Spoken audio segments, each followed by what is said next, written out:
Bonjour à tous et bienvenue sur Petits Essais entre amis. Bonjour Sarah. Salut. Mais aujourd'hui nous sommes avec deux légendes. Donc Sarah, pilote, Pilote de connue et course, reconnue dans notre pays en Belgique, puisqu'on a quand même pas mal de Français qui nous regardent, donc qui connaissent peut-être un petit peu moins. Je crois que tu es aussi connu en France. Oh, je roule dans des championnats européens, Oui, mais c'est vrai que c'est surtout la Belgique. Ouais. Et j'ai quand même pas mal de fans dans le nord de la France depuis que j'ai fait quelques tours de circuit avec la Lamborghini de Pog. J'ai eu une cote de popularité qui a monté de ce en côté-là flèche aussi. en France. Et donc, deuxième légende, une voiture dans laquelle on ne s'attend pas forcément à te voir. Tu nous as déjà présenté précédemment la Tesla. C'est vrai. C'était déjà une belle surprise. Ici, une autre surprise, une voiture dans laquelle on ne t'attend pas, une voiture de plus de 50 ans d'âge. Moi, j'aime les extrêmes. J'aime l'extrême de la Tesla, voiture électrique, etc. Et depuis que je suis dans le milieu de l'automobile, j'ai toujours rêvé d'avoir une voiture. Et je suis très heureuse depuis le début de cette année-ci de pouvoir enfin être à son volant le plus souvent possible. Puisque ici, on est assis dans ma toute belle Ford Mustang GT qui a le moteur V8 qui fait 420 chevaux. Et voilà, pour moi, c'est un plaisir de conduire cette voiture au quotidien. J'imagine. Bon, on va l'essayer. On est parti, en route.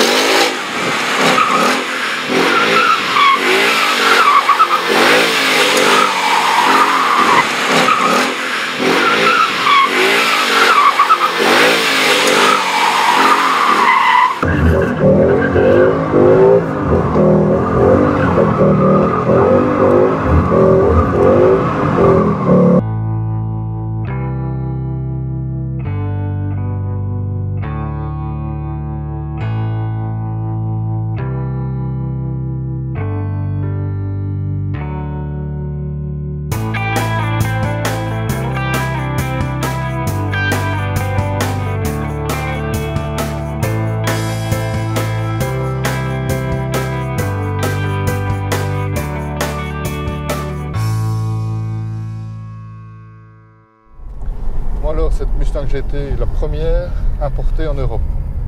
Ben oui, donc jusque-là, toutes les Mustangs qu'on croisait en Europe, c'était des Mustangs qui avaient été conçus pour les USA et qui étaient ramenés par des passionnés qui voulaient en profiter en Europe. Mais c'était pas des voitures qui étaient vendues en Europe. Et depuis 2015, je crois, Mustang a sorti le dernier modèle, qui est celui-ci. Au niveau de la motorisation et de la finition de l'intérieur, on voit tout de suite que c'est une voiture qui est beaucoup plus adaptée à l'Europe. Puisqu'on a deux motorisations, on a l'EcoBoost. L'EcoBoost qu'on a essayé avec voilà, Jérémy. exactement, qui est déjà une super voiture, parce que je l'ai essayé avant d'avoir la V8, et c'est ça qui a terminé de me convaincre que c'était une voiture très adaptée à ce que je voulais en faire. C'est vrai qu'on terminait la vidéo avec Jérémy en disant, finalement, j'aurais peut-être dû faire l'effort d'aller jusqu'à la V8.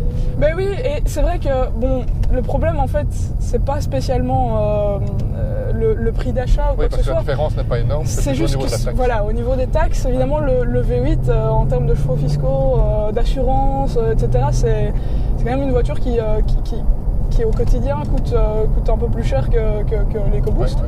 Mais ici, voilà, le bruit du V8, c'est quand même quelque chose d'irremplaçable.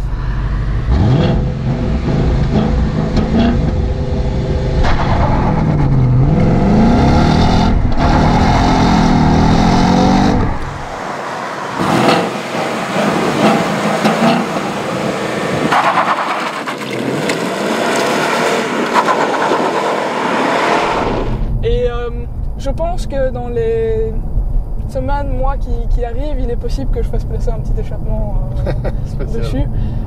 Pas parce que je la trouve pas très bien comme ça, mais parce que c'est une voiture que moi j'utilise que en circuit. Oui. C'est-à-dire que là on est sur la route, mais c'est très très rare que je roule sur la route avec ma voiture, puisque c'est une voiture d'événementiel.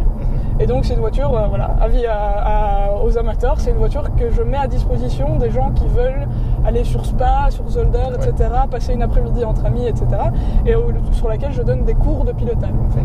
Donc moi j'ai besoin de quelque chose qui envoie, quelque chose qui impressionne les gens, qui donne envie d'être au volant, etc. Et pour ça, le V8, clairement, c'est un vrai avantage, quoi.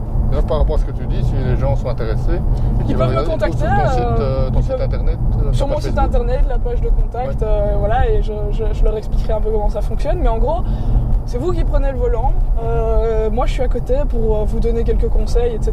Et le but c'est de faire ça en sécurité avec une voiture un peu sympa et qui est facile à prendre en main parce que le problème quand on fait ça sur des supercars, genre des Ferrari, des Lamborghini, des Porsche, des choses comme ça, on a vraiment... Allez, il y a une approche qui est complètement différente et souvent l'instructeur il est plus là pour vous ralentir que pour vous pousser un peu pousser. Moi la voiture ici je sais qu'elle est safe, je l'ai déjà mise dans les mains de plein de gens qui n'avaient pas d'expérience et ça se passe très bien parce qu'elle est facile à prendre en main en fait, elle est très simple. C'est une propulsion, c'est drôle, sur la pluie ça glisse, voilà, il faut les avoir. C'est ça qui est un petit peu, par rapport à ce qu'on disait en introduction, qui est un petit peu étonnant, c'est vrai qu'on n'imagine pas au moins en tout cas la Mustang sur circuit par rapport à d'autres sportives. Et donc toi qui es plutôt performance pilote, ici c'est quand même un petit peu... c'est surprenant et j'aime bien en fait parce que je trouve que justement le contraste est amusant. Les Mustangs jusqu'à ce modèle-ci, je suis entièrement d'accord, c'était plus des dragsters, des voitures de ligne droite, des muscle cars à l'américaine, complètement. Et puis j'ai essayé, j'ai eu l'occasion d'avoir une EcoBoost pendant un week-end. Je suis allé un peu m'amuser sur les routes de campagne du côté de chez mes parents là, et là j'ai vraiment pu tester le châssis. Et c'est là que j'ai pris la décision que ce serait ça que j'allais utiliser pour mes événementiels. Il faut savoir que c'est une voiture qu'on met sur Francorchamps. Je vais pas donner les chronos exacts parce que sinon après tout le monde va me dire c'est pas vrai, c'est pas vrai, c'est pas vrai, mais si c'est vrai. Je peux vous dire que sur un circuit comme Francorchamps, ça tourne en moins de 2,50. En moins de 2,50. Pour vous donner une idée, c'est une Fun Cup qui est une voiture de course qui n'est pas très puissante, ça tourne en 3 minutes. Voilà. Donc déjà, on tourne plus vite que les voitures de course de base, mais on tourne plus vite que beaucoup de voitures sportives type, qui sont dans les mêmes gammes de prix, je veux dire. Oui, c'est clair. Et le côté freinage, par rapport au poids, c'est quand même une voiture d'un certain poids. Je pense qu'elle fait 1,7 tonne à vide. Donc, malgré le poids, le freinage C'était mon inquiétude. C'était l'inconnu, en fait, quand je l'ai mis sur circuit la première fois, puisque ça, j'ai pas pu le tester sur la route, évidemment. Alors, on a des freins Brembo de série. Parce que la voiture, elle est de série. Hein. Elle a pas de... J'ai rien modifié encore. À part les stickers sur la carrosserie qui lui donnent un look un peu racing, elle est d'origine. Donc on a des freins Brembo de série.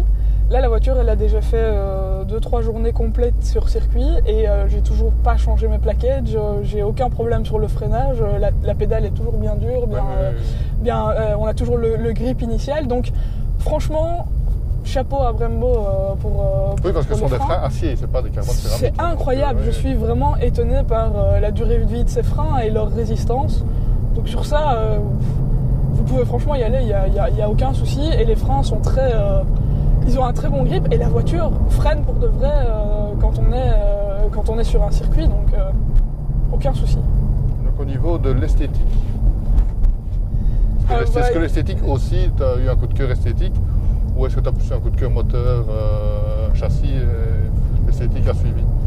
Non, pour moi vraiment, j'étais déjà fan de la Mustang en fait.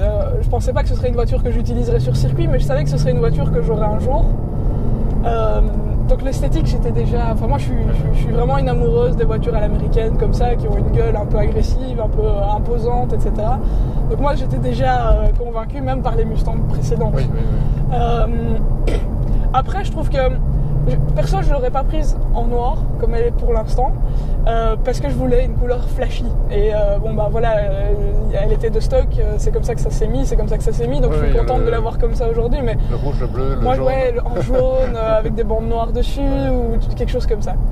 Mais je suis très contente finalement du rendu final, parce qu'on se rend compte qu'avec quelques bandes bien placées, quelques stickers, etc., on arrive vraiment à avoir, je trouve, une bagnole qui a de la gueule, qui est sympa. C'est vrai qu'on la voit arriver, je veux dire, avec ses lignes, ses courbes. Ah mais c'est hyper agréable parce que, allez forcément, moi je me retrouve souvent entouré de beaucoup de très belles voitures.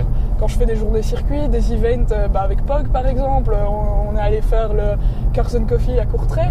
La voiture elle était entre 2 Lamborghini, enfin, c'est quand même difficile comme comparaison pour une bagnole qui coûte quand même beaucoup moins cher. Et en fait les gens sont hyper fans de la ligne de la voiture quoi. Forcément ils savent que c'est une Mustang parce que c'est un peu légendaire et qu'on reconnaît une Mustang de très loin. Mais c'est, en tant que... Allez, une fois que c'est la sienne, une fois que c'est la mienne, ça fait vraiment très plaisir de voir que je la mets entre des supercars que moi je trouve exceptionnels. Oui. Je suis forcément une grande fan de Lambo. Forcément. Au hasard. Donc, pour moi, c'est vraiment un petit plaisir personnel de mettre la bagnole sur le parking à côté des Lambeaux et de voir les gens qui prennent tout autant de photos et de vidéos et qui me demandent de faire des rêves. Voilà, donc c'est assez sympa et pour ça, je trouve que c'est aussi agréable d'avoir la voiture. Ouais. Maintenant, ça reste quand même pour moi dans l'automobile une légende, par son histoire, parce que c'est vrai que pour moi, il y a, à part la 911, ce sont deux voitures qui existent depuis et qui n'ont pas changé, qui n'ont pas évolué beaucoup finalement. C'est écrit là, hein? Oui, c'est ça. Since 1964. Oui, c'est clair. D'ailleurs, ils en sont fiers, hein? C'est la plaquette qu'ils mettent juste au-dessus de la boîte à gants.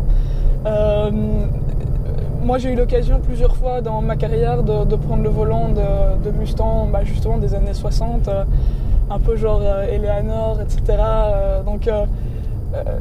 Allez, c'est complètement des concepts différents parce que la voiture, elle a évidemment beaucoup évolué, heureusement d'ailleurs, mais c'était déjà des voitures légendaires à l'époque. Et il y a eu quelques années un peu sans, hein. Soyons honnêtes, Mustang, tous les modèles ne sont pas tout à fait réussis. Non, c'est sûr. Mais il y a eu quand même beaucoup de voitures légendaires quand on y pense, quoi.